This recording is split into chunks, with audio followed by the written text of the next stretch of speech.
বন্ধুরা, দেখুন বন্ধুরা, এই যে খাবারটা দেখছেন এরা আদিবাসী, ঠিক আছে। এই আদিবাসীরা এটাকে বলে ঝামক গুগলি বলে, ঠিক আছে। এই খাবারটা দেখতে নোংরা হলেও কিন্তু এর মধ্যে কি পরিমাণে ভিটামিন আছে আপনারা জানেন না। এরটা সবথেকে মেন উপকারিতা হচ্ছে চোখের দৃষ্টি।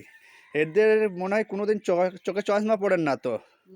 না, কোনোদিন চোখে ওষুধ দেখা ওরা কিছু করে না, না দেখছো ওনাদের মুখে শুনছেন তো, এরা কষ্ট করে কান্দরে বিলে যে এই গুগলি তুলে আনে, দেখছেন তো বন্ধুরা। এরা হচ্ছে আদিবাসী, ঠিক আছে। এদের এটাই খাদ্য। তা দেখতে নোংরা হলেও এদের শরীরে কোনো রোগ নাই, কোনো চিকিৎসা নাই, এই খেয়ে ওরা সুস্থ আছে। তাহলে আমরা এত দামি ফল, এত ভিটামিন খেয়ে কী হয়েছে, সেই ডাক্তার বাড়ি যেতে হচ্ছে। তোমরা কোনো দিন ডাক্তার বাড়ি যাও না, না দেখছো, শুনছে এদের মুখেই শুনছেন তো কথাগুলো বন্ধুরা।